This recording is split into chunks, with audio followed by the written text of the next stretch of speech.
All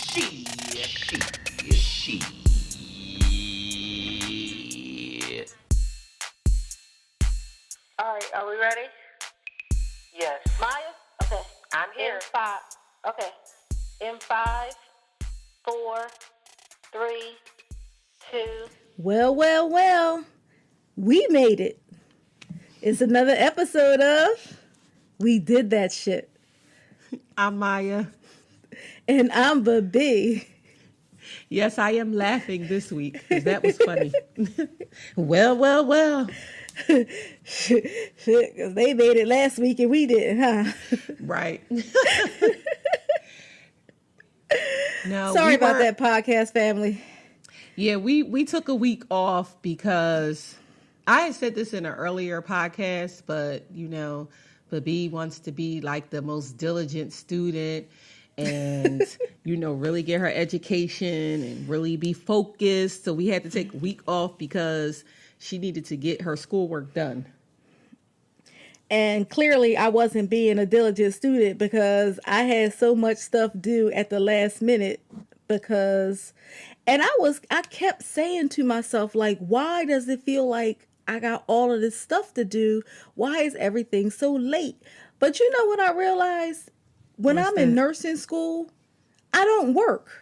Mm-hmm. I don't work a full-time job. And so this is the first time for me being in a nursing program where I actually work. And that really doesn't work out well for me because work has always been a priority. Mm-hmm. If I have to stay late for work, if I got to do something for somebody or whatever, I've always been the type that I don't have to rush to get home. I like to get things done rather than leave it undone. So, my bad. I had like 3 papers and 12 discussions, 20 case studies, all this stuff. And my one teacher, she was like real mad because she was like, why, did you just do all this stuff at the end? But, I kind of finessed it a little bit, got my dean involved. And she told the dean, she told her straight out. She was like, I'm a little upset because she's late, but, because they didn't let me into the class on time. So I started some weeks behind everybody else. So I was always like trying to catch up in her class. And she was like, you're lucky that your work is excellent. Because, you would have been SOL. Exactly. I would have got like a 97 in the class, but she dropped me a whole grade because everything was late. But I don't give a crap. C's get the passed. Right. Listen, I don't even care anymore. That matters. When I got my first C in graduate school, I was looking at that C like, the teacher was like, oh, you'll be. I was like, looking at him like, you think I give a hell about this C? I don't. I passed. Thank you. Right. Moving on. Yeah. I'm sorry about that, podcast family. That really was me. I was like, Maya, I just can't do it right now. I was like every waking moment. Plus, I can't do schoolwork at work at all because literally when I'm at work, I am working from the minute I get there to the minute I'm trying to leave. So that was my bad. And I was trying to be a good cousin and just be like, it's all right. Do what you got to do. It's whatever. But yes, we are back. So, I guess I can't say how was your week because that's how your week was. Well, no, my week was the shit because it's over. I feel like none of that stuff even happened. Like for the last 2 days, I just been like on cloud 9, dancing the Temptations moves in the office and like everything.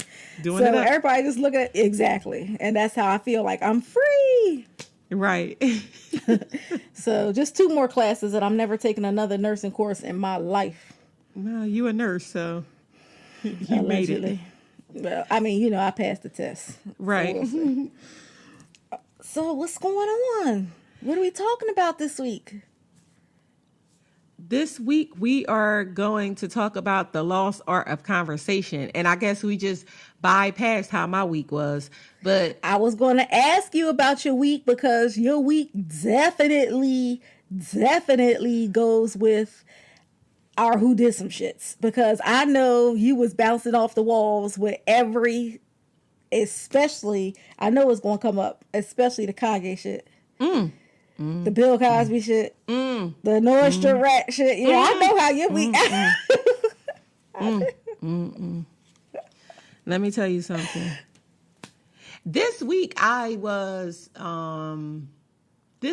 last week when we missed, it was a little hectic for me, because my mom was in the hospital and I was in New Jersey way longer than I expected to be in New Jersey, but you got to do what you got to do. But my mom is out the hospital now and she's doing a lot better.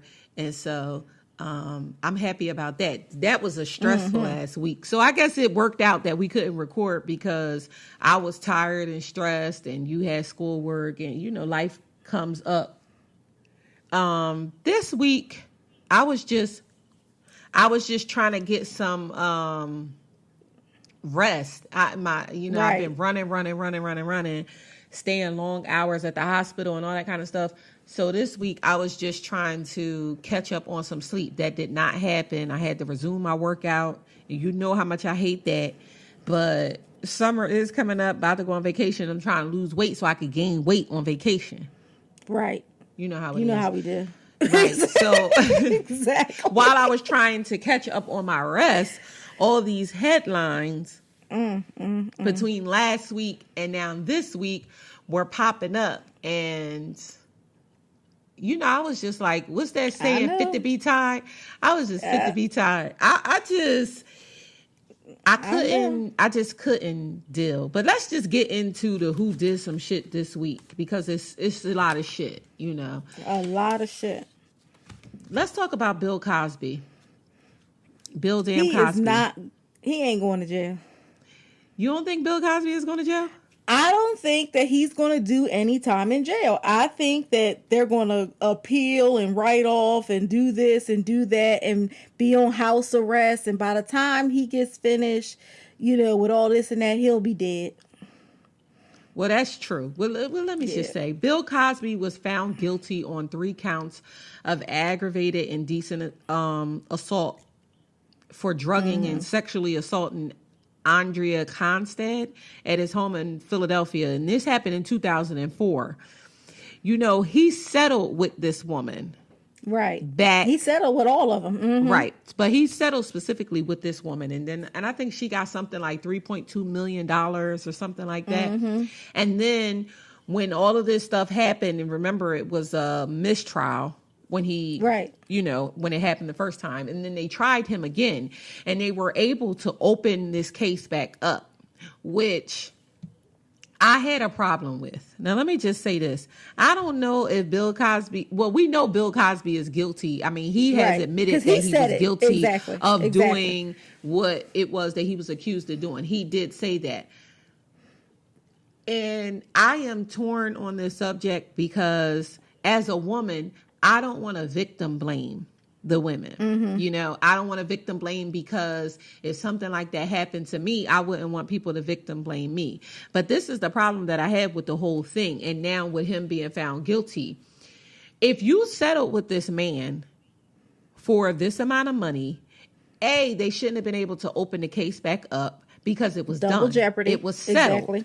Exactly. He obviously admitted guilt because he settled with the woman. And when you make a settlement, then you are admitting guilt in some kind of way, And then I have a problem with the fact that all of these women were drugged and sexually assaulted by Bill Cosby more than once. And the reason why I have a problem with that is because if I felt like I was sexually assaulted, drugged, raped, anything, there is no way as a woman that I would be back around the person who I felt done this to me. Now, that was my premise from the start. That was my premise from the start. Everybody had the same exact story. Well, the first time, blah, blah, blah, blah, blah. And then the second time, blah, blah, blah, blah, blah. And I was like, wait a minute now. Everybody was saying it exactly. Like, because you wanted something. That's why you went back. Exactly. And he settled with all of those people. And that's why, you don't want to persecute the victim or whatever, but you wanted something and you went back. You kept putting yourself in the situation, and you settled. The person that he was found guilty of the charges with is not the only person he settled with. But all of that tells you is that they were just hell bent on destroying this man because he wanted to buy NBC. Right. Oh, okay. Right. Well, that I just, when I sat back and I just thought about it and I was reading all of this stuff and I was just thinking to myself, like, even if I got date raped, if I got raped in the alley, if I got sexually assaulted, molested, any of those things, I just would not want to put myself in the same position to have that happen to me again. And the fact that makes no sense. That when you left his home or wherever these things happen, most of them happen in his home, right? The fact that you left and you felt like something wasn't quite right with that. Because my thing is this, again, it goes back to, I don't want to victim blame, but did you feel like this happened the first time? Did you feel like something was wrong? Or did you feel like something was wrong the second time? Like, when did you wake up and say, that wasn't right? Because if somebody drugged you, then you were like unconscious or woozed, dazed, whatever the case was. When you left, you had to have felt like, something ain't quite right. I feel funny. Like, I know how it feels when I take my Ambien. When I take my Ambien, which I'm gonna take after we get finished recording. I know how you are when you take your Ambien too. You know what I'm saying? Like, it's I just get this feeling, and it's just like, well, I gotta go, girl, because I'm getting ready to go to sleep. So if you felt like somebody drugged you and you had that feeling, what would possess you to go back into that? So this whole thing, it does feel like it was a witch hunt. That in no way, what I'm saying, no way takes away the guilt. Right. That is placed on Bill Cosby, because Bill Cosby admitted that he was doing these things. But and like, witch hunt or not, something was there. Whether it was a witch hunt, something was there. So if nothing was there, you wouldn't have anything to worry about. But I'm not saying he's not guilty. I'm just saying that all these women, their stories are too similar. I've been saying this from the start. 20 women, 30 women, 40 women, 50 women, they all had the same exact story, almost like somebody coached them. Or it was a serial thing that he did it the same way every time. And if you 2 and 3 times, 2, 3, and some people were more than 3 times. And if you keep doing it, that you wanted something, and then when you couldn't get what you want, or you didn't get what you want, then it was an issue. Wanted. Right, because and that's what it all boils down to. You wanted something, and the bodyguard said he paid everyone. Right, you wanted something, every single one. It didn't happen the way that you wanted it to happen. Because for real, when you got something like that going on, you got a plan in your own head. You have a plan on how I'm gonna do this and then I'm gonna do that. It's just like when you want something from a man and you just try to, whatever the case is. Yeah, so. Nah, Bill Cosby. I mean, I don't think that Bill Cosby is going to go to jail either. I think that you are correct in saying that. And I also think that Bill Cosby is going to pass away before it could even get to this point. I hope that Bill Cosby is not like, Don Cornelius, who was like, wasn't he damn near 80 when he committed suicide? Soul Train, yeah, he was, he was up in age. He was up in... Rest in peace. He was up in age when he committed suicide, is my point. And when I heard about that, I was like, why would you wait until you was 70 or 80 to commit suicide? With the elderly, sometimes the elderly get into a very deep depression. They're just really unhappy with the way that their life is, especially when you live such a good life and you feel like your quality of life has escaped you and you just don't want to live that way anymore. So it does happen. Like, it does happen a lot with the elderly. He just happened to be famous. Well, Bill Cosby is on that path. And we're getting ready to get off of Bill Cosby, but I have this one thing to say. I was looking at, Pam from the show. Erica Alexander. Yeah, Eric Alexander. Yeah, I was looking at her interview on the Breakfast Club, and she was talking about Bill. They asked her, did you see anything like that happen when you were around Bill Cosby? Did you feel anything? And she was like, no, but I did feel that he was, and I'm paraphrasing what she said, but she said that he had like an evil spirit, it was something very, just evil about him. And then that just took me back to when we met him. I was about to say, Maya, you talking about it like we never had experiences with the man. Yes, right. So when we met him, and we were around him for a long time. All the time, right. Yeah, like the whole day. The whole day, right. And he was not what I expected. I didn't get an evil presence from him. He didn't give me anything evil, but he definitely didn't give me Dr. Huxtable. And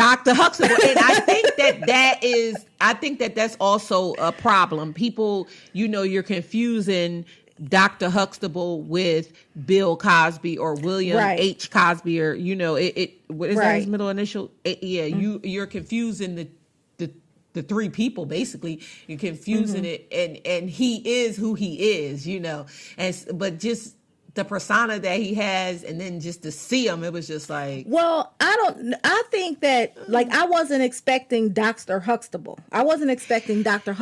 Because I know that he's always been involved and had a lot to say about educating black children and, stop spending $200 on sneakers. Yeah. But even before we had the experience with him, he's been on the platform. So he was, stop spending all this money on sneakers and spend money on Hooked on Phonics to teach your kids how to read and all these kind of things. So I wasn't expecting Dr. Huxtable, but I certainly wasn't expecting his statement, his last statement or whatever.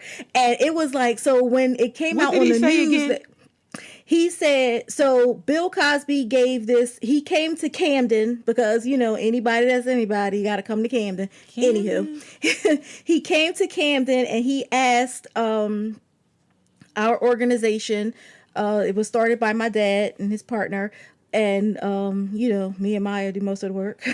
But what is the organization called? Plug it. Camden Renaissance. It's our little, not Camden Neighborhood Renaissance, not those people, but it's called Camden Renaissance, established in 1986. Anyway, so he called Camden Renaissance, said he was coming to town, and he asked us to get together all the leaders of the youth in the city, pastors and, coaches and things like that. He was speaking. Bruce Gordon brought him. Now, Bruce Gordon is a Camden native, and he was for a while the president of the NAACP. Right. So he's a Camden native, and that year he was the commencement speaker at Hatch Middle School, and he brought Bill with him. So we got the little luncheon together at Corinne's place on Hatton Avenue, the place where Patty Jackson is always eating. So we got them together, everybody registered. We had a nice afternoon, and Bill just spoke about, encouraging the leaders who work with the youth not to give up on them, to show tough love. And really what he was saying to me in essence was, let's stop sugarcoating what they do. If we want to be effective, let's be effective and, call them out on their stuff or whatever. So after he finished his speech and people clapped, it was like really, really good. And then the last thing he said was, and I'll never forget it. He said, and I'm going to leave you with this.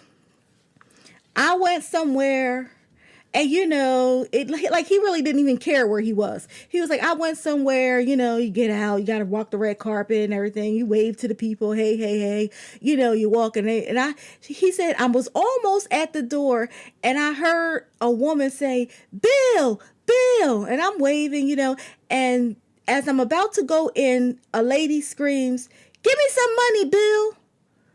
And he said, I stopped right then and turned around, and the lady started like screaming because she was like, oh my goodness, like he heard me, like, she was like he turned around to give me $7 or whatever. And he said, and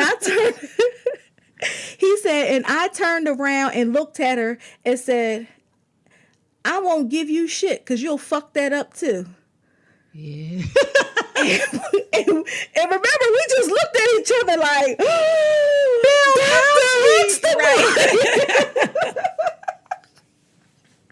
But it just goes to show you, yes. It goes to show you that, you know, the character that he played was the character that he played, but that is not the character of the man. Of him, you know. exactly. And so, you know, Bill Cosby found guilty, and we'll see. We'll follow it along to see what happens to Bill. But moving on from Bill, let's get into the Starbucks settlement. You know I'm irked. So you remember that irked. So you remember that 2 black men were arrested at a Philadelphia Starbucks. For sitting while black. Yeah, for definitely sitting while black.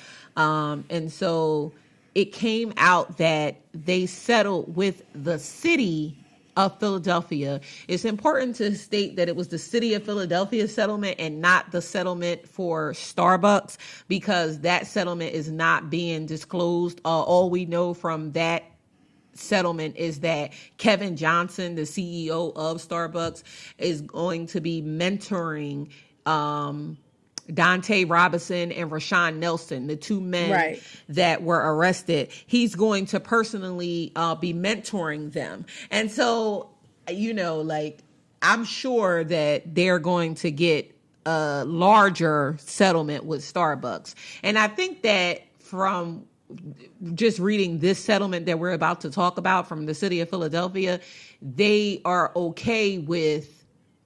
not okay with not getting the money, but okay with the mentoring that's going to come from the CEO of Starbucks, because that is going to open up doors for them and put them in places that they may not have been, in my opinion. But the details of the financial settlement that they had with the city of Philadelphia was they each got $1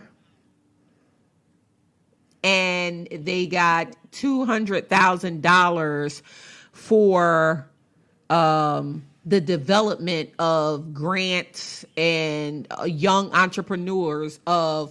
black entrepreneurs of Philadelphia. Bullshit.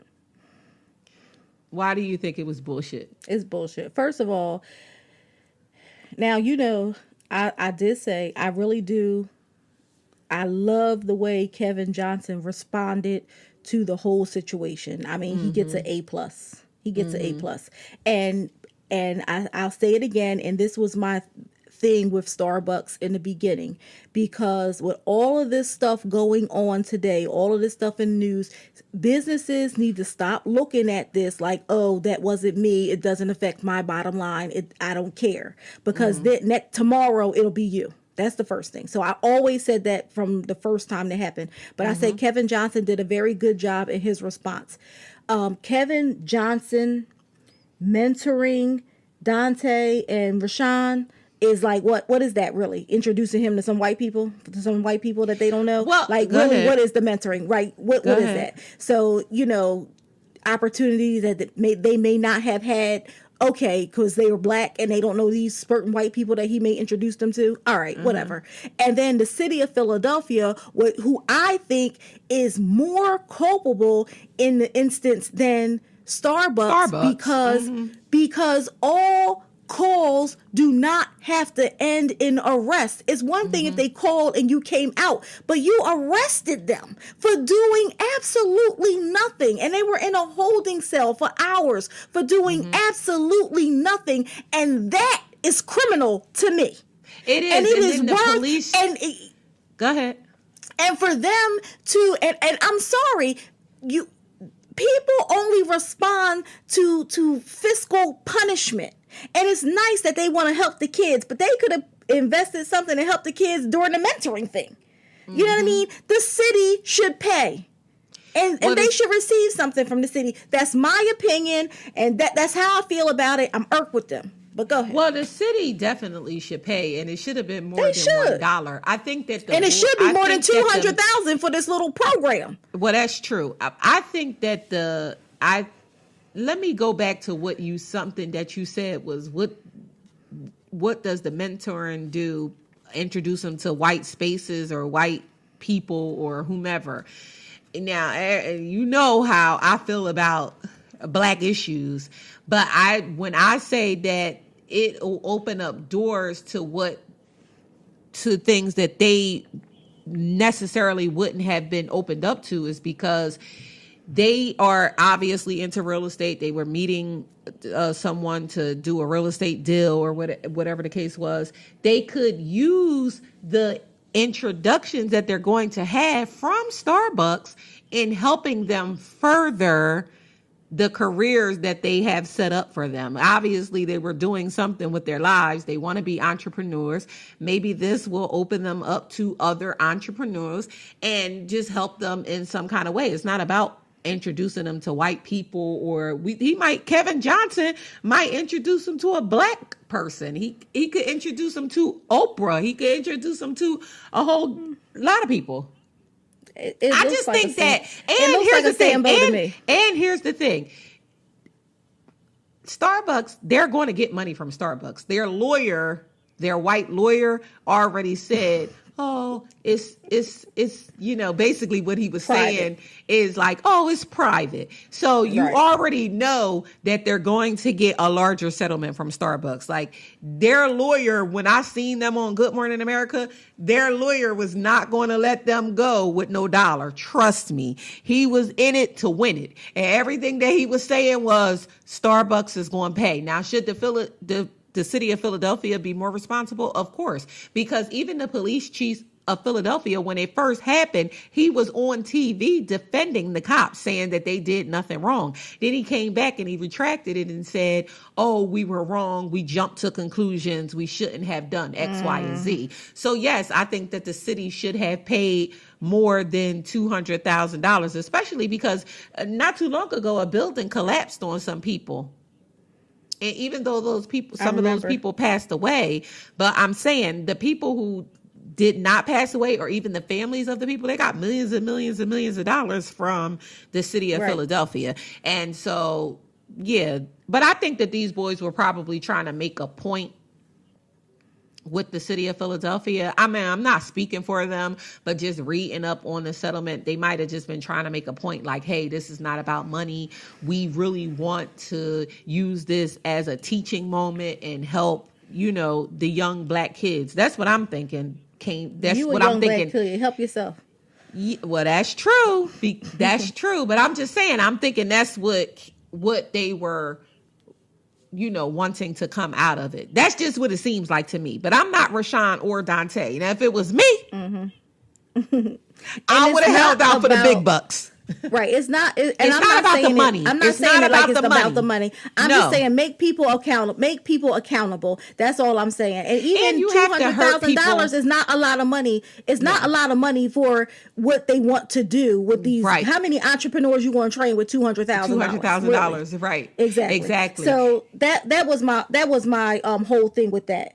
But back to what I was saying about how Kevin Johnson did a good job responding, and how businesses should be starting to take a look at that. And if they don't have a policy right now, if they don't have training in place right now, they need to get it, because hello, you heard about Nordstrom Rack?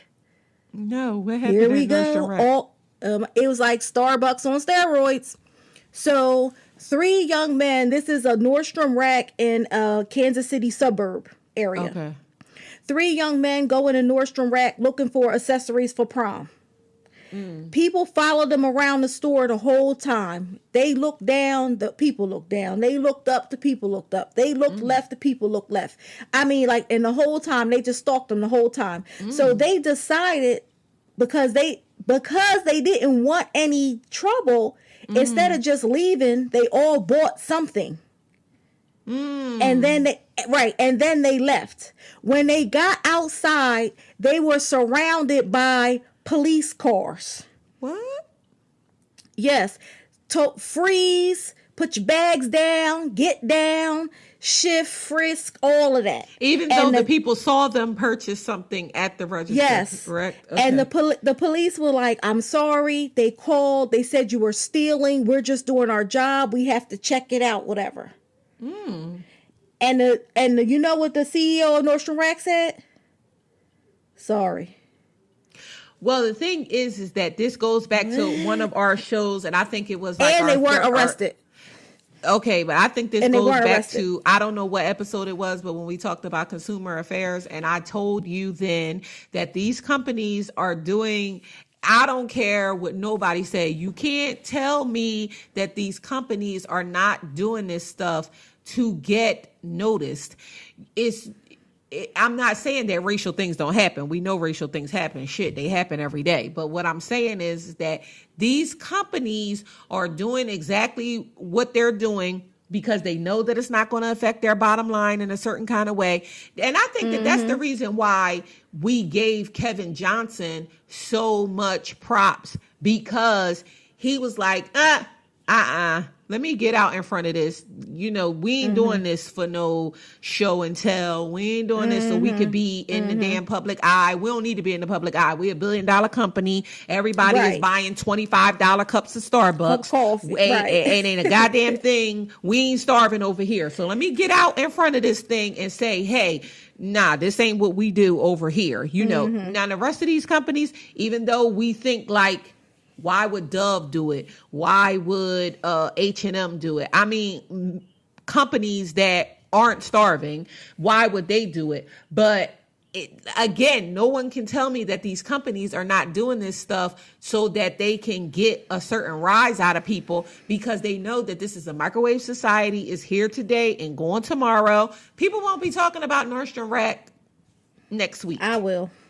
I know you will. And I'm sure that we will discuss it again, but I'm saying, you know, it goes out on social media, people talk about it, and then it's just like, okay, it's a blurb, and then it just goes away. But the fact it pisses me off what you said, that they had felt the need to even buy something when you know that you was getting racially profiled. You should have just walked your asses out the store and said, screw you in this damn store. But no, you felt the need to buy something so that you wouldn't look guilty, and then you brought something and they found you guilty any damn way. Anyway. Exactly. It was a shame. And they was high school kids. So at least Dante and Rashawn were grown men. But these were high school kids, you know. And probably I was scared like, for their damn life. Exactly. Knowing that they could die, just like the man said for the incident that happened at Starbucks. You are putting these young black men life in jeopardy by calling the police. And they know they that definitely when they call. know that. Oh, they know that. They definitely know that. Exactly. So I was like, needless to say, that's it for me for Nordstrom Rack. And I'm telling you, anytime I'm bored, I'm on NordstromRack.com. Like, and I'm talking like all the time. But remember, I said about a month ago that I said I'm gonna try to be a minimalist. I don't need anything, and I'm only buying what I need. Which reminds me, I finally ran out of Dove soap, and I bought the Aveeno. Oh. So I couldn't find the bars, but I got the body wash. I do like the way it smells. They do make bars. I looked on Johnson & Johnson's website. I saw the bar. I used to work for Johnson & Johnson with most of their over-the-counter products, and I don't remember seeing no Aveeno bars, because I probably would have bought that, because I think I brought everything Johnson & Johnson ever made in their life. You did. Well, I got a body wash for the shower, and you know, today was my first day using it because I'm literally tired of using soap chips and making them wet and sticking them together. Trying to salvage my last bit of soap. Trying to salvage my last little bit of Dove. Damn you, Dove. But I know, damn Dove. So what else is going on? What's up with? Let me talk about this real quick. So did you hear about the graduation at the University of Florida? So First the of all, university, you know how I feel about graduations, but go ahead. The University of Florida had to come out and apologize. Here we go with somebody else that had to apologize for some shit that shouldn't have never happened. They came out and apologized after black students were literally dragged off of the stage. Right. So they were pulled off of the stage or dragged off of the stage for inappropriate behavior on the stage. So we all know that graduation season is upon us. And when graduations come up, we get excited. And I'm talking about black people. We get excited. Now, I don't know what your white family is over there doing, or your Latino family or your Asian family. I don't know what y'all doing, but I know black people, we hollering, we screaming, we bringing balloons, we bringing clappers, we bring in, what's it called, bullhorns or whatever it is. We doing it all. I mean, like, you are excited for your people that's graduating, and especially when they graduate from college. You like, girl, you done made it. All this money I spent to send you to college, now you graduated from college, you made it. And as the graduate, you look forward to seeing your people. Like, I know my people get ready to get up here and show out. You look forward to that. I mean, I know I do. Like y'all did at St. Francis when y'all clapped for 25 minutes. How about they said, leave your applause for the end. But when you walked across that stage, we was like, you did it, Ben! Ben, you did it! When I shook the lady's hand, she was like, a lot of people here really love you. Yeah. And in the Catholic Church, we was hollering and screaming. And you know how quiet the Catholic Church is. So anyway, these students, a lot of them were in fraternities and sororities. And so what was happening is they were getting up and they were just receiving their degree, and they were strolling across the stage. And for those of you out there who don't know what strolling is like stepping, for your sorority or your fraternity, and it's like a ritual in the black community, especially, not especially, but when you're a part of a fraternity or sorority. So they were getting up there and they were strolling, getting their degree. And my thing is like this. First of all, it's a college, not a high school. It's a college. I paid for this. High school is free for the most part. Not all high schools, because we know you paid college tuition for your kids to go to high school. But college, I have to pay for. Like, it's not free at all. It's not like I can have the option to go somewhere free. It's not free. If I paid you $700,000 to get my degree, I'm going to do a backflip. I'm going to snatch the shit out your hand. I'm going to wave it in the sky. I'm going to do any and everything that I want to do. If this was a high school graduation, it was a free public school, and you told me don't do this, I could respect you. But for something I paid for, Yeah. And it's just ignorant. Right. It's just disrespectful, ignorant, and rude. Right. And for all the stuff students of the other persuasion, all the shenanigans and foolish stuff they do, they don't push them off the stage. No, and that's what the problem was, because other students were coming up and they were receiving their degrees and they were doing similar things, not strolling, but they were just doing anything that they wanted to, and they weren't pushing them up off the stage. But all of the black students that were coming up on the stage, it has a video of him actually dragging these kids off of the stage. And then they were saying that if they were up there for more than even 20 seconds and they did anything that they deemed inappropriate, that they were dragging the students off of the stage. And so the president of the college came out and he apologized, and rightfully so. The students are saying, no, it's not enough. That apology is not enough. First of all, you're embarrassing these kids in front of their parents, and a lot of grandparents, and their families and other people's families. And a lot of them were saying they've never even been handled like that, not even by their own parents. So for someone else to handle them like that, it was degrading to them. And your apology is not enough, especially, let's go back to, for something that I paid for. I can do anything I want with something that I brought. Like, I brought this degree, because that's exactly what a degree is. You go and you earn it, but you brought it. Trust and believe. That's right. When I owed student loans, I owed a whole lot of money. And I'd be damned if somebody at Stockton University now or Temple University told me that I couldn't dance across the stage or whatever the case was. Like, are you kidding me? I want what did Claire Huxtable say, speaking of the Cosby Show? You owe me $79,000. Right. And that's what I would have told them.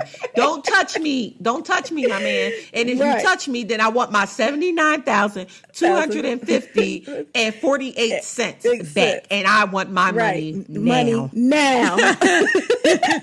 So, Yeah. That's right. So I mean, that was crazy. I'm interested to see what is going to be the outcome other than an apology for these students who were dragged across the stage dealing with this incident. So we'll keep our eyes and ears open to that one. Moving on.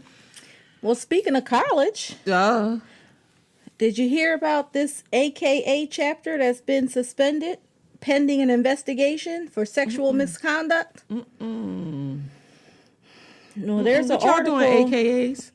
I mean, come on now. There's an article in the Washington Post May 1st talking about a AKA chapter at Fort Valley State University in Central Georgia. And I really don't want to get all into it, dragging them through the mud, but the whole premise is that the controversy centers around Alicia Johnson, who's a Fort Valley State employee and the graduate advisor for the campus's AKA chapter. And she resigned her position. And what they're saying is she pretty much ran a sex ring to pay for the pledging line. Wait, yes. what? Yes. It says on it said, they asked her, how do you address the accusations that the sorority hopefuls were pimped out to get funds to join the organization? And so what they were saying was that, she was in, it was like a sex ring, and they were having sex with local businessmen and politicians, and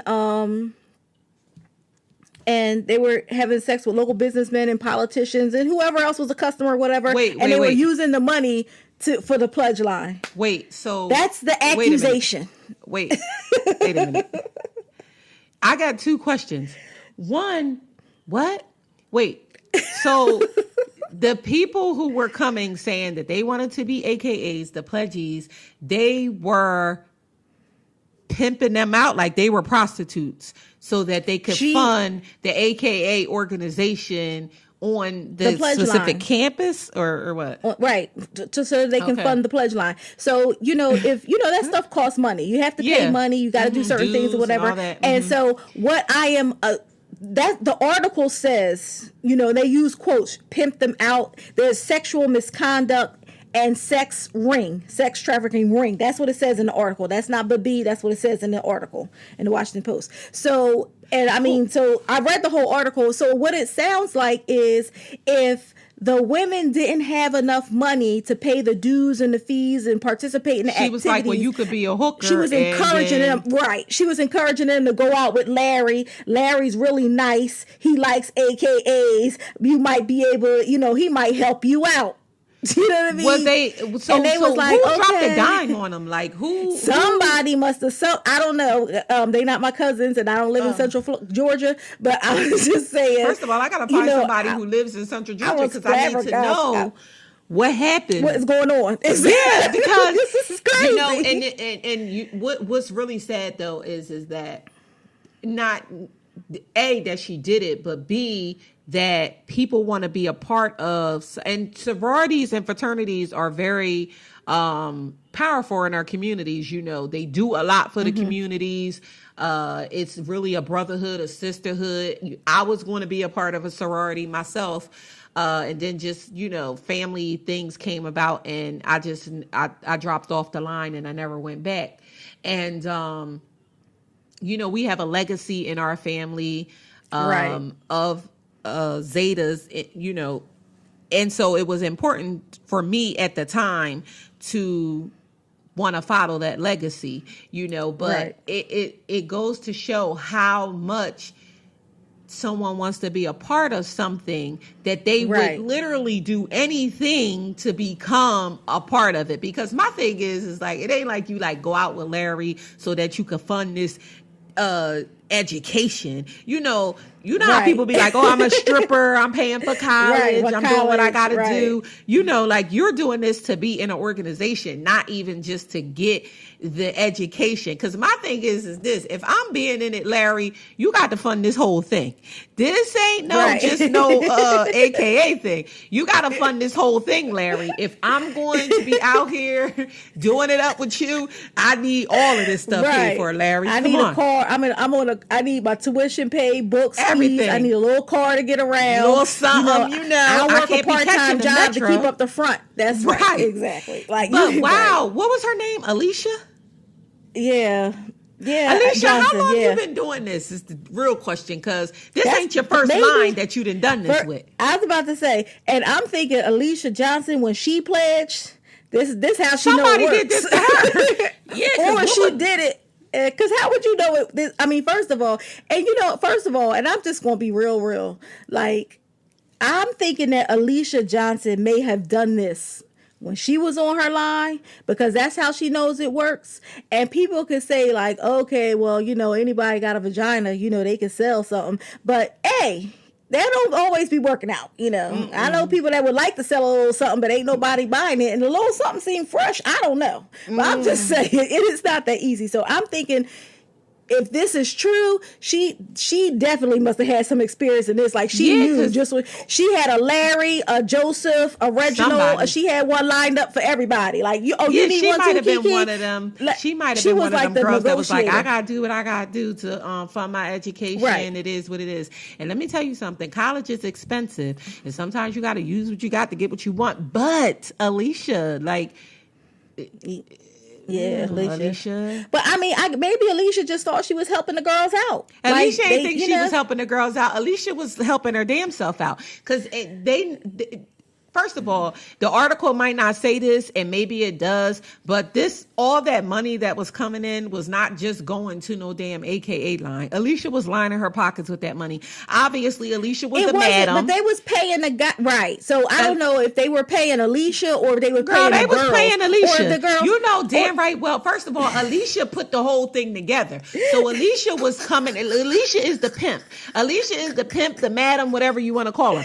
So Alicia was like, yo, bib, listen, dues is going to be due. I got a little something that can help you get through. And then you was like, what? And then she was like, if you go out with Larry can, whatever, bring the money back, because no pimp and no madam is letting you just take the money and pay your dues. That's the reason why you got a pimp, and the reason why you got a madam, because you're bringing the money back to them and they dispense the money out. And I'm talking like I know what is going on out in this world. Like, I'm a damn pimp, or I'm a madam, or I was a prostitute. None of the above is true. But I read a lot, and I watch a lot of movies, and I watch a lot of Lockup. And hey, listen, you just know some things, you just know. And that, I know. Alicia's ass was, trust me, she was lining her pockets with the, investigation is active at this very moment. Of course, that chapter has been suspended. Yeah, I want to know what's going on, too. Now I had to go out with Larry, and I can't even be an AKA on the damn line. Oh, my gosh. Oh, speaking of, shout out to my dad. Yesterday was his anniversary. 47 years of being the Omega Man. Oh, look at you. May 1971. And he was just as happy. And they'll never let you forget it. Yeah, I'm telling you, boy, he was talking about his buddies on the line like I know them, like they was my uncles. Like I was like, right. He was like, yeah, so Philly, Gerald, I wonder whatever happened to Booker. Right. I was like, oh my God. That's an old ass name, Booker. Well, I don't even remember if that's his name, but he was listing, like I know him. It sounded like somebody in May 1971, Booker. Yeah, right. He was like... But yeah, so congratulations to him. He was all happy. So AKAs, keep me posted on. Yeah, we definitely got some more shit. We get ready to wrap the shit up, but let's get into Childish Gambino's Donald Glover.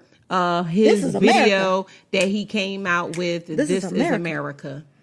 The song from the album, I think it's Heroes is what it's called.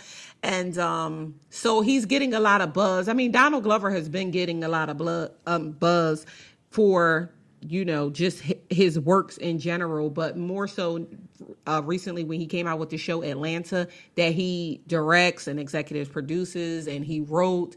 And so he came out with his video. He hosted SNL, and then he came out with his video, This Is America.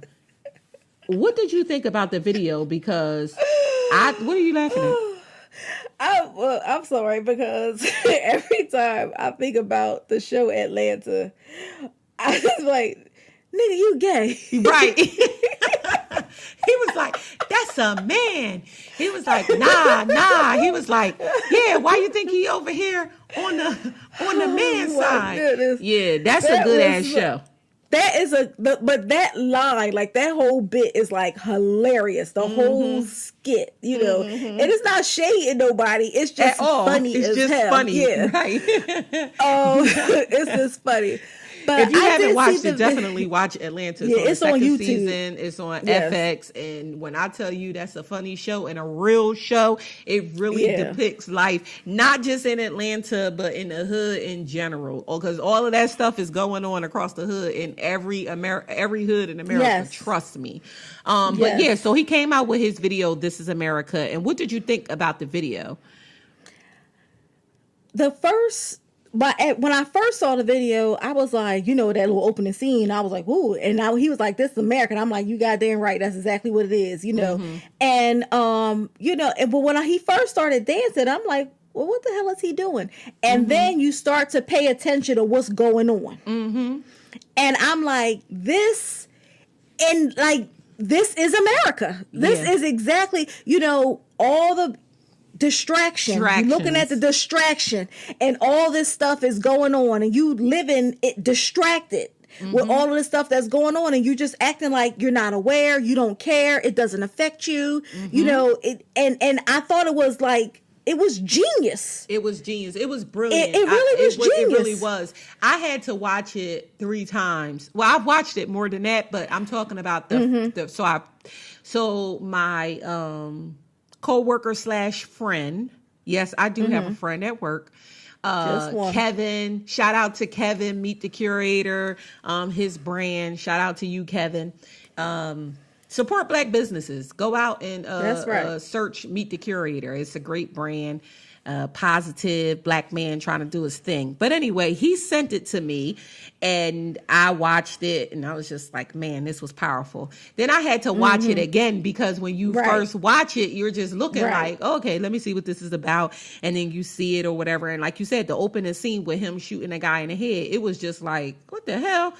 And but it was so, when I watched it the second time, it was so deep because the kids dancing, you don't even pay attention to like, the man that committed suicide. The man that committed suicide, him shooting the black, him shooting the black choir, even though I wish that was, Charlamagne said this today and I totally agree with him that I wish that was a white choir that he was shooting and because of, or that it was a white man shooting the choir just because of, what the video represented in the imagery. So it would have been more powerful, even more powerful than it was if it was a white man shooting a black choir, because we know that that's what happened. But just, him on the set when the kids filming it in the background, how we film everything that's going on. Just every little thing that you could think of. It was in that video, and he told no lie in not even what he was saying, but what he was showing.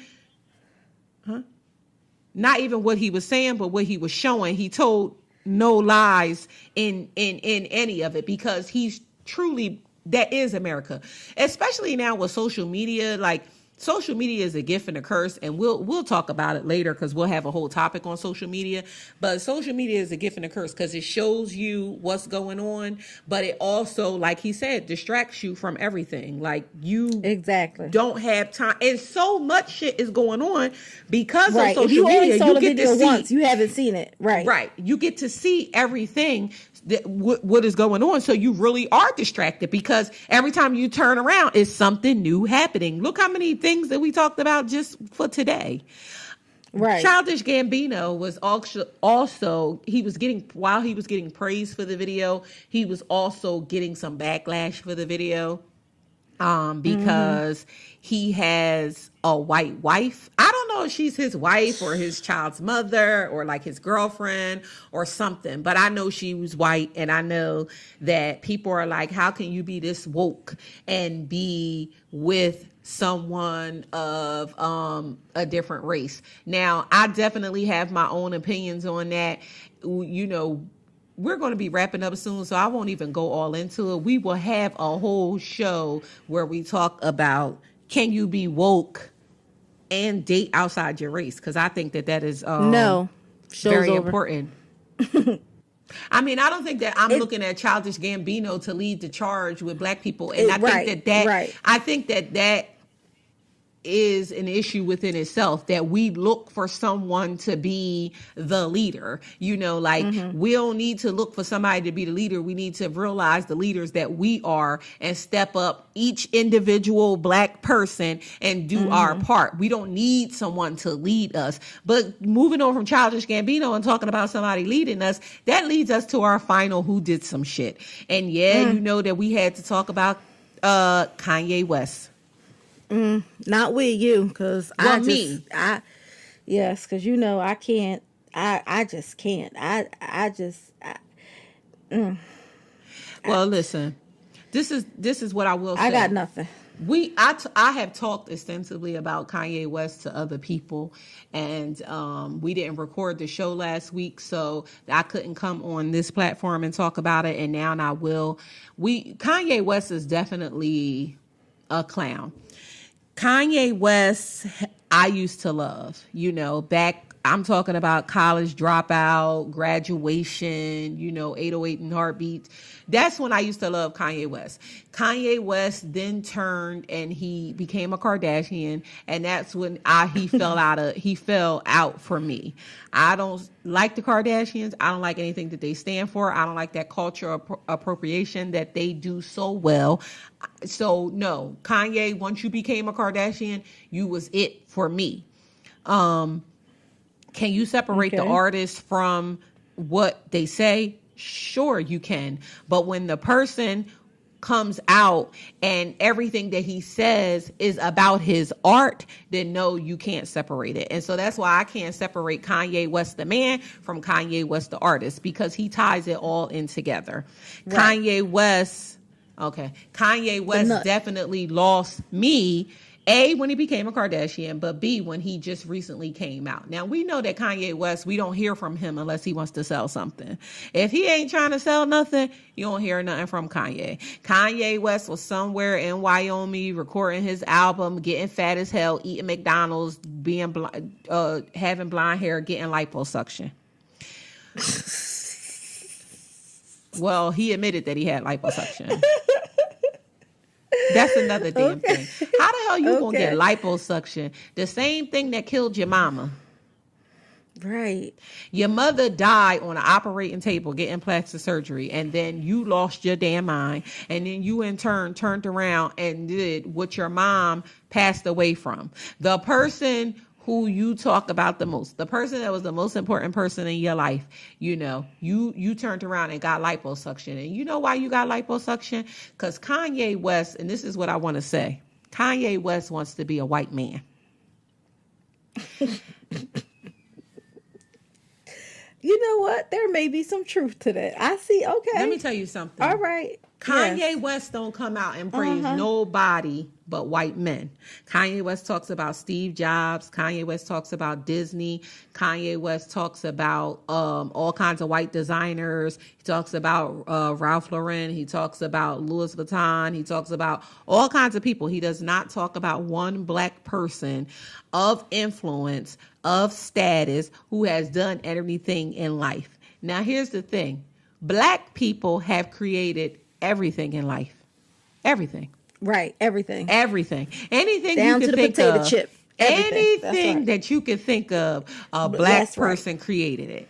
Yes. So for you not to praise or want to be or strive to be the greatness that is a black man, and all you talk about is white men, that turns around and tells me that you want to be a white man. And you're so disgusted that you're born a black man that you would take your whole race and try to put them in a damn toilet.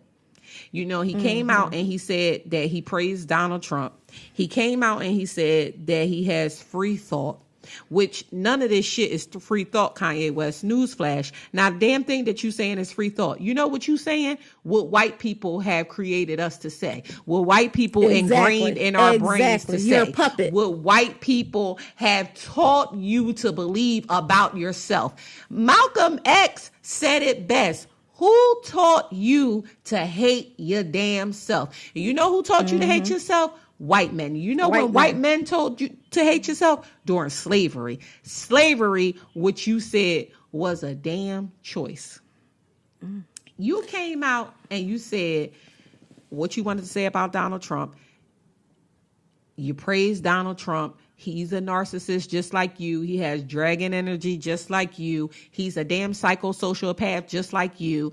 Y'all do have a lot in common. You know, you ain't thought nothing about what what Donald Trump said about Mexicans, black people, hell, your hometown of Chicago. He said when you walk down the street in Chicago, you could be murdered just for walking down the street. But that's the person that you said that we should rally behind and that you're praising.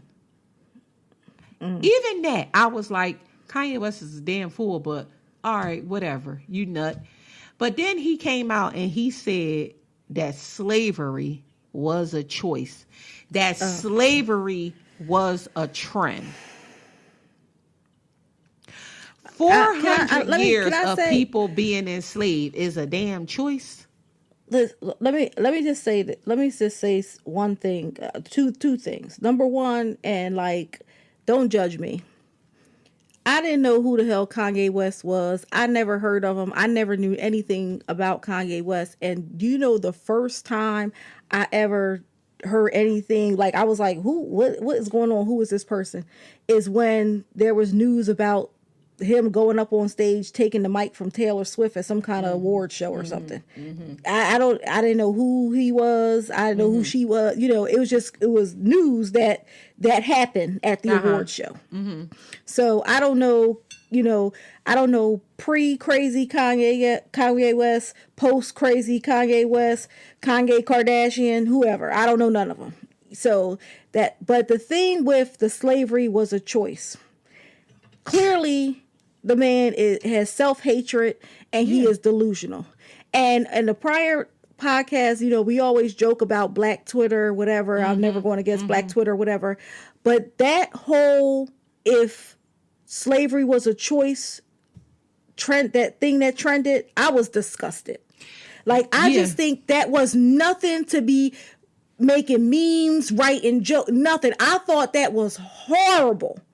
Hard, and I was just like, when I saw it was trending, I was like, what the like, I was irked, and that was disgusting, and it wasn't nothing funny about it, nothing. No. And for y'all to feed into it was just like nothing. Ridiculous, and it irked me. It irked me bad, and like, still nothing funny that shit pissed me off. Let me say this. This is a point that I need to make. Kanye West, the wannabe white man, would never, ever come out and say this to Jewish people. Never. He would never come out and say to Jewish people, Holocaust was a choice. First of all, the Jewish people wouldn't have it. Second of all, you praise them because they went through so much. My biggest point about this whole subject is not about Kanye West. It's not about Kanye West, but it's about Black people like Kanye West. Black people who climb the ladder of success, or what they deem to be successful, and then they forget their Blackness. Kanye West came out during Hurricane Katrina. Do you remember when Hurricane Katrina happened? Yes. They had a telethon, and they had all of the celebrities on there. No matter who you were on this telethon, and you were talking about the victims of Hurricane Katrina. Kanye West got on that telethon and he said, not what was on the teleprompter, he said, Bush hates black people or does not like black people based off of the response that President Bush gave to the victims of Hurricane Katrina. Hurricane Katrina, Now, right. how in the hell do you go from Bush hates black people to then turn around and say, you go from that Kanye West who in your lyrics championed black people, the Kanye West whose mother was the first African-American professor at Northwestern, the Kanye West whose father was a Black Panther, the Kanye West who was conscious, who came out in the beginning as a conscious black rapper who talked about black issues, to then turn around and say that slavery was a choice. So we chose to get beat.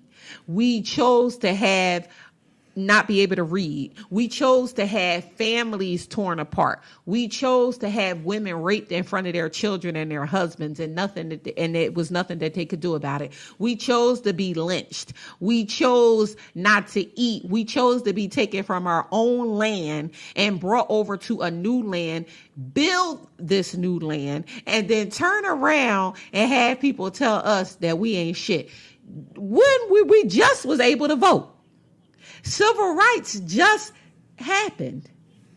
You still got black men getting lynched in Oklahoma. You still you still have black men getting arrested in Philadelphia in a Starbucks for sitting down and being black. You still had people racial profiling somebody in Nordstrom Rack. You still had brands coming out and making racial commercials telling us that we ain't shit, we ain't about shit. And then you, as a black man who had all of that stuff going on with you when you first came out, have took yourself so far removed from black society and the black community that you would say something asinine like slavery was a choice.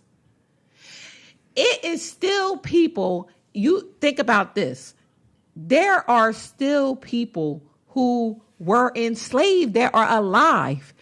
100-year-old people who were enslaved that are still alive. If they weren't enslaved, their damn mom surely was, and their dad was surely enslaved. Broke up the back family. We are still feeling the effects from slavery. Absolutely. And you said that slavery was a choice. You got on national TV, on Twitter, wherever you said, well, he said that on TMZ and said that slavery was a choice. You are that far removed that you would say that slavery was a choice. And again, this has nothing to do with Kanye West. Kanye West could be Joe fucking Smo. I don't care. He could have been anybody. For somebody to say that, but you know what? It goes back to that whole thing. We have to forget everything that happened to us. We can't bring it up. That happened 400 years ago. You should be over it. Well, should we be over something that we are still mass incarceration and slavery? Poverty, inner city neighborhoods that were created for us is slavery. And Kanye West, you think that you have so much influence, you have so much money, you have so much, I don't know what it is that you think that you have, because we know that he's a narcissist, that you would say something like that. When you come down off of that trip, honey, when you fall from off of that damn high horse, because you will fall. You will fall, sweetie. It's like you're falling now, but it's only a matter of time. You will fall. I and the black community will be there to laugh at your ass, not to build you up, not to pick you up. No, we'll be there to laugh at your ass. And you know what we gonna say? Everything that's happening to you, sweetie, is a choice. It's a choice. You addicted to them pain pills, opiates, because you went to go get liposuction that you could fit into white society. That was a choice, sweetie. That was definitely a choice. And all of the shit that's going to happen to you coming up is a choice. Just always remember that everything that you have going on is a damn choice. And unfortunately, Kanye West is not the first black person to say such things. And No, he's he not won't the be the only black last. person to believe, and he's not the only black person to believe such things. And it really is disgusting, and the response, I could not believe. Even people who were outraged one minute was tweeting memes, cracking jokes about it the next. Like, Which is this is not ridiculous. funny. It's not funny at all. It's not funny At that any all. black person in the United States of America or anywhere, because black slaves were everywhere, it's not funny that anybody would believe that, especially because you're still feeling the effects from slavery. Let me tell you something. Just because you got that degree, just because you making that money, somebody gave you an opportunity, somebody gave you a job, you fought your way up. What? Bravo for you. Bravo for you. But don't forget that you're going to be exactly what you are to them, always and forever. Right. You are going to be exactly who you are. And Kanye West, while you trying to be in these white spaces and these white faces, sweetie, they're going to be looking at you like the Nigger that they think that you are. Okay? Don't ever forget that. Yeah. You are what you are to them. And you know what you are? You just one that got a couple dollars. You're one that could give them something at the moment. As soon as your ass is not profitable anymore, as soon as people start turning their backs on you, then you're going to see that them white spaces and the white faces that you want to be a part of so bad don't love you, sweetie. And then you're going to be like, go ahead.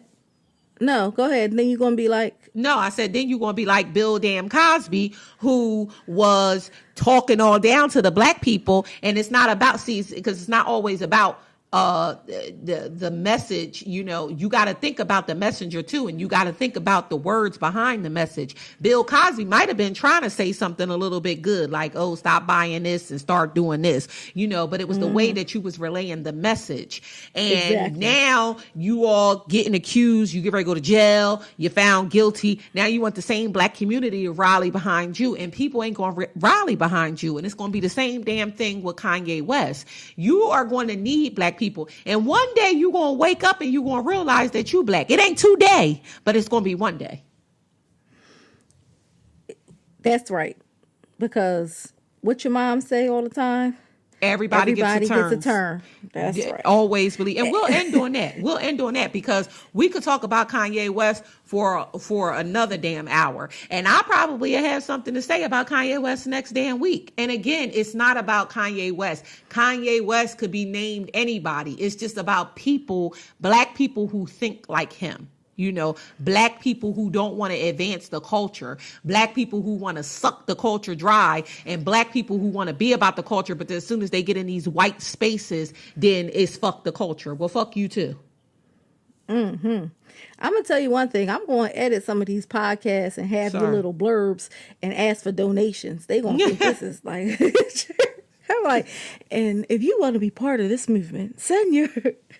I'm not going to put nobody out, but I'm going to be like, send your donations. Don't put me out. But no, I'm serious. You know how I feel about it. So like I said, I could go on and on and on about it. And I'm sure that I'll say something else about it next week because he's going to continue to say asinine things. I'm going to continue to be angry about it. And it's just not about him. Listen, I tweeted this out and I mean this, and I will close on this.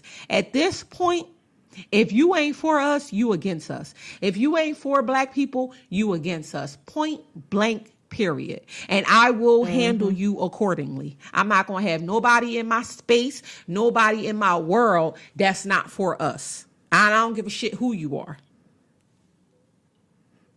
So you want to I'm trying to calm down because I'm about to get angry. I'm not angry yet, but I'm about to get angry.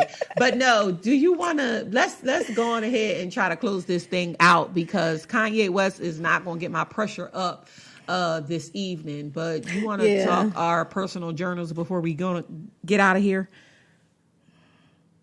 Oh, we could do our personal journal. So my personal journal this week was, and I tweeted this the other day, and my tweet was, no matter what happens, God is still good. Mm-hmm. And I just want to say, a lot of times I'm a person of great faith, and I'm not talking about faith like I believe. I'm talking about great faith. Mm-hmm. I have always been this way. I don't know why. I think that I remember my first experience with faith, and, I was young, and I remember asking the Lord for something and it happened. And ever since then, I have been like a believer, and not like, rubbing a genie lamp thing, but, a believer. And everybody who knows me knows, I always say I'm God's favorite and stuff like that. And sometimes situations look bad. Situations look bad, and they be like, oh, that's messed up. They not going to get out of that, or that's not going to happen, whatever. But I'm telling you, it is not over until it's over. Even after the final say so, something can come back and change a final decision, because things can happen like that. So I just want to, and that is my personal journal. Like, things were really getting out of control, crazy. And I get very, I'm a passion driven person. And it was my passion for the work that I do that sent me to nursing school. Nursing is not something, and, I know I talk about it, I joke about it or whatever, but nursing is not something that I chose for myself. When I was young, I wanted to make commercials for the Super Bowl, hence my degree in communications, but my volunteer work, fed my passion. And so when they told me, like, you have to go back to school, to get a nursing license or MSW, and I chose nursing, it was a better choice, whatever. Okay. But when I say I'm not a nursey nurse, it's just, I never really did bedside care, but the truth is I wipe asses for free, because I take care of everybody, and I've just always been like that. And I hated nursing school. I hated every day of nursing school. Still don't like it, but I'm gonna go ahead and get this BSN since I have a license. And it was getting kind of rough in the end, but I had confidence all the way until the very end. Even when people were saying, not y'all, because y'all was encouraging. I said, I got 27 papers, 87 posts, 45 case studies, and y'all in 2 days, and y'all was like, you can do it. And I was like, I was like, no, I can't. But, I got it done. And regardless of what it looks like, it's never over until it's over. And that's my personal journal for this week. Don't ever count yourself out, ever. Right. Ever. Don't ever count yourself out. So what's your personal journal? My personal journal is exactly what I just said. At this point in my life where I'm at, with my blackness and with who I am as a person, if you ain't for us, you against us. I don't have time to sugarcoat a damn thing. I don't have time to make somebody else feel good. All I got time for is to promote blackness. That's it. Be for us. And I don't care who you are. You could be white, black, Latino. You could be anything. Be for us. If you ain't for us, then get the hell away from me. I don't have time for it. I think that we are at the point in our lives. I've always been at this point, but we are definitely at the point in our lives where things are, needing to change for us. We are at a great time in our life, but at a destitute time in our life as well. And it's taking us back to the civil rights movement. It's taking us back to when we were slaves. Don't forget that you're still enslaved. Try not to be enslaved in your mind. But these people will do anything to get your ass back in slavery. My mom says this, and I stand by this. Everybody gets a turn. Make sure that when you get your turn, that it's the right damn turn. And so that's my personal journal. Like, again, be for us or you against us. And I will handle you accordingly. And that's what I got. It's no more to say, I'm watching people. That's what I will say. I'm watching you, And so with that, we are going to go ahead. Dead ass serious. I'm dead ass serious. If you ain't never thought I was serious about nothing on this podcast, you could take this check and you could cash it. Believe me. And going to get us on out of here for this week. Let's go on ahead and close out. You know, I'm going to say my whole little spill. Don't forget to follow the podcast, like, subscribe, and rate the podcast. We can be found on all social media platforms at We Did That Shit. Facebook, Instagram, and Twitter. It's We Did That Shit, one word. Again, always, if you're liking the show, if you're not liking the show, especially if you have something that you want us to talk about, if you want to leave us a message about anything that we have talked about, do so at our email. We can be found at wedidthatshit@gmail.com. Again, it's one word, wedidthatshit@gmail.com. You can always follow me on my Twitter at mymy13. That's MYMY13. And I'm at the Biamina. That's BIBBIAMINA. Yeah, so you know, hit the follow button on all of these platforms, and don't forget, be for us. Be great. That's right. So be great this week. Teachers, we appreciate you. Nurses, happy Nurses Week. Do that shit.